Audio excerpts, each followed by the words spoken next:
নমস্কার বন্ধুরা, আশা করি তোমরা সবাই খুব ভালো আছো। আমিও খুব ভালো আছি। সম্পাস লাইফস্টাইলের আরও একটা নতুন ভিডিওতে তোমাদের সবাইকে স্বাগত।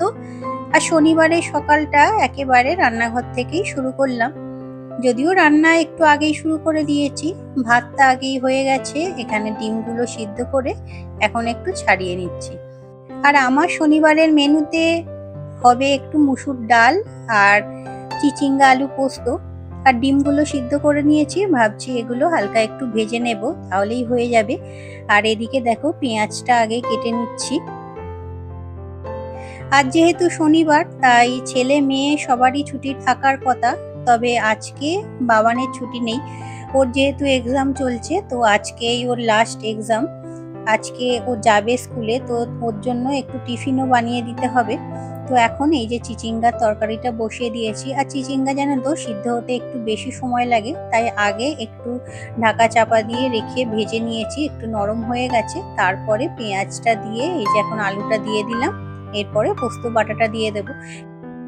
আর এই যে গরমকাল এলো, এবার কিন্তু আমাদের বাড়িতে পোস্ত খাওয়াটা একটু বেশিই চলে। ঝিঙে আলু পোস্ত, চিচিঙ্গা আলু পোস্ত, বরবটি আলু পোস্ত, শুধু আলু পোস্ত, বিভিন্ন রকম ভাবে পোস্তটা কিন্তু গরমে আমাদের বাড়িতে একটু বেশিই রান্না হয়। তো যাই হোক, এদিকে এই যে পোস্ত বাটাটা দিয়ে দিলাম। আর জানো তো পোস্তটা না আমি গতকাল রাতেই ভিজিয়ে রেখে দিয়েছিলাম। তাতে না বেশ নরম হয়ে যায়, বাটনাটা খুব মিহি করে বাটা যায়। এমনিতেও মিক্সিতে কিন্তু খুব একটা মিহি বাটনা হয় না, তাই পোস্তটা আগে একটু ভিজিয়ে রেখে দিলে বাটনাটা বেশ মিহি হয়। তো আগের দিনে আমি একটা ভিডিও দিয়েছিলাম, তাতে বলেছিলাম যে শরীরটা কদিন খুব একটা ভালো যাচ্ছে না, তো যার জন্য ভিডিও ঠিকঠাক দিতে পারছি না। তো আমার সেই ভিডিওতেই সুইট অ্যান্ড সিম্পল লাইফ থেকে বোন তুমি কমেন্ট করেছিলে, আমার তো খুব রাগ হয় নিজের উপর। যখন কাজ না করতে পারি তখন মনে হয় যে আমি যেন বেকার হয়ে গেছি। অসুস্থ হলে নিজেকে কেমন বেকার বলে মনে হয়। খুব ভালো লাগলো তোমার কমেন্টটা পড়ে। সত্যি তুমি সারা দিন এত কাজ করো, এত পরিশ্রম করো, তার মধ্যে যদি অসুস্থ হয়ে কোনো সময় বসে যাও, এটা মনে হওয়াটাই স্বাভাবিক। আর যেহেতু আমরা সবাই প্রায় সংসারে একা, একার হাতেই যেহেতু সবকিছু, একটু অসুস্থ হয়ে গেলে না সমস্ত কাজগুলো চোখের সামনে পড়ে থাকে, তো তখন যেন খুব খারাপ লাগে। এছাড়া নন ভেজ নিরামিষ থেকে দিদিভাই তুমি কমেন্ট করেছিলে, খুব সুন্দর সকালে রান্না করলে, সাথে ঘরের কাজও করে নিলে। খুব ভালো লাগলো আজকের ভিডিওটা।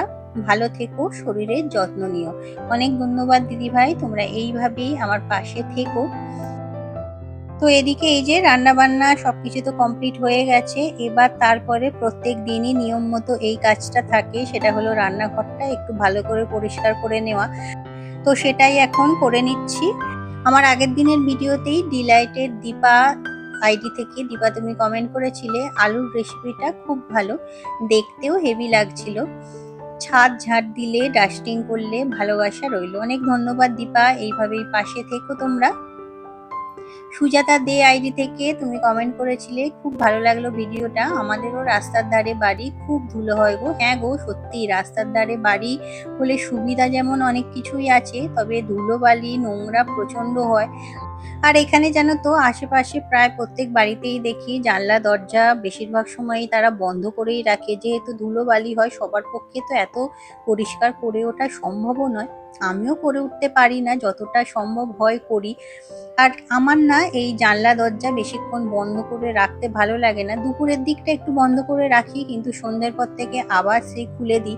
আর তার জন্য না ঘরদোর একটু বেশি নোংরা হয়, কিন্তু কি আর করব, ভালো মন্দ সবকিছু নিয়েই তো চলতে হয়। আর আজকে এই যে উপরে বিছানার চাদরটাও চেঞ্জ করে দিলাম, দিয়ে আর একটা নতুন বেডশিটই পেতেছি। এটা ওই যে ইয়েলো কালারের একটা বেডশিট দেখিয়েছিলাম সেটা। আর বাবিকে না আজকে যেহেতু স্কুল ছুটি আছে, ওকে একটু সকালবেলা পড়তে বসিয়েছিলাম, কিন্তু এই যে বেড কাভারটা চেঞ্জ করছি দেখে ও উঠে চলে এসেছে। এসে এখানেই আবার খেলতে আরম্ভ করে দিয়েছে। আর অবস্থা দেখো ওর। তো যাই হোক, টেবিলটা আবার উপরে তুলে দিলাম। বললাম ওকে লিখতে, নিজে লিখতে পারে না, কিন্তু এই সময় একটু পড়তে না বসালে না প্রচন্ড বিরক্ত করে, কাজ করতে দেয় না একদম। তো একটু বই নিয়ে বসিয়ে রাখলে ও ওই নিয়ে ব্যস্ত থাকে, তাহলে আর খুব একটা বিরক্ত করে না। তো যাই হোক, চাদরগুলো নিয়ে যাই, আজকেই একেবারে কেচে দেব। আর এই যে বাবান রেডি হয়ে গেছে, ওর তো আজকে স্কুল আছে বললাম, পরীক্ষা দিতে যাবে। তো আপাতত চুলটা বেঁধে দিই। আর বাবানের জানো তো যেহেতু কোঁকড়ানো চুল, চুলে না এত জট পড়ে, এখনো পর্যন্ত নিজে ওর জন্য না ও জট ছাড়াতে পারে না ঠিক করে। ওই আমি যখন চুলটা বেঁধে দিই তখনই ভালো করে একটু জটটা ছাড়িয়ে তারপরে বেঁধে দিতে হয়। আর আজকে না বাবানকে বাসে তুলে দেওয়ার জন্য আমি আর যাইনি, বাবাকেই বলেছি দিয়ে আসতে। আসলে যেদিন বাবি স্কুল থাকে না সেদিন আর বাইরের জামা কাপড় যেহেতু পরা থাকে না, তো নতুন করে আবার জামাটা চেঞ্জ করে ওকে বাসে তুলে দিতে গেলে অনেকটা সময় নষ্ট হয়ে যায়। তাই বাবাকেই বলি তুলে দিয়ে আসতে। আর অন্যান্য দিন যেহেতু বাবির আর ওর একই দিনে স্কুল থাকে, তো তখন খুব একটা অসুবিধা হয় না। আর এই তো আজকে তো যেহেতু শনিবার, একটু ঘরদোর পরিষ্কার করার বেশি চাপ থাকে। তো এই যে ড্রেসিং টেবিল, আলমারি সবকিছু আজকে একটু ভালো করে পরিষ্কার করে নিচ্ছি। তবে এর আগে ঝুলটা ঝেড়ে নিয়েছি সকালের দিকেই। তো এরপর এই যে ঘরদোরগুলো ভালো করে ঝাঁট দিয়ে মুছে পরিষ্কার করে নিয়ে তারপর নিচে একটা পেন্ডিং কাজ আছে, সেটা আজকে কমপ্লিট করব। আসলে বেশ কয়েকদিন ধরে মুদিখানা দোকান বাজারগুলো এনে পড়ে আছে, ওই যে বললাম শরীরটা অসুস্থ, করা হয়ে ওঠেনি। তো তাই আজকে এই যে নিয়ে বসে পড়েছি। আর এই কন্টেনারগুলো না আমি ফ্লিপকার্ট থেকে অর্ডার দিয়েছি। কয়েকটা পুরনো কন্টেনার খারাপ হয়ে গেছে, ফেটে গেছে, তো এইগুলো ওর জন্য অর্ডার দিয়েছিলাম। এই বড়গুলো হলো 1 লিটারের আর ছোটগুলো হচ্ছে 500 ml এর। তবে আমার মনে হয় আর একটু বড় অর্ডার দিলেই ভালো হতো। এই যে যেমন দেখো কর্নফ্লেক্সের কৌটোটা একেবারেই ভেঙে গেছে। এছাড়া এই যে কমপ্ল্যানের এর মধ্যে পাস্তা রাখি, তো এগুলো দেখা যায় না, তো ওর জন্যই এই ট্রান্সপারেন্ট জারগুলো অর্ডার দিয়েছিলাম। তবে কন্টেনারগুলো আজকে আর ধুইনি, যেহেতু সমস্ত শুকনো খাবার দাবারই থাকবে, তাই ভালো করে একটা কাপড় দিয়ে এই যে মুছে নিচ্ছি, নিয়ে তারপরে সমস্ত কিছু এর মধ্যে ঢেলে রাখবো। কন্টেনারগুলো না দেখতে কিন্তু খুব সুন্দর হয়েছে, আর যেহেতু ট্রান্সপারেন্ট বাইরে থেকে কিন্তু সুবিধাও হচ্ছে। এর আগে আমার কিছু কন্টেনার ছিল, সেগুলো ট্রান্সপারেন্ট হলেও এতটা পরিষ্কার সেগুলো দেখা যেত না। তবে এগুলো কিন্তু সত্যিই খুব সুন্দর, আমার তো খুবই ভালো লেগেছে। তো যাই হোক, এখন এই যে সমস্ত কিছু ঢেলে নিচ্ছি।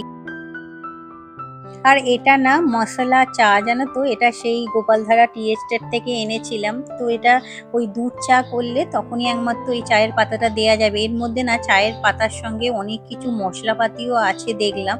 তো এটাও একেবারে ঢেলে রাখলাম, এতদিন ওই প্যাকেটের মধ্যেই রাখা ছিল। তো সেইভাবে নাই ইউজ করতেও একটু অসুবিধা হচ্ছিল, অনেক সময় মনে হচ্ছিল যে দুধ চা বানাচ্ছি ওটা দিই, কিন্তু কেটে রাখতে একটু অসুবিধা হচ্ছিল।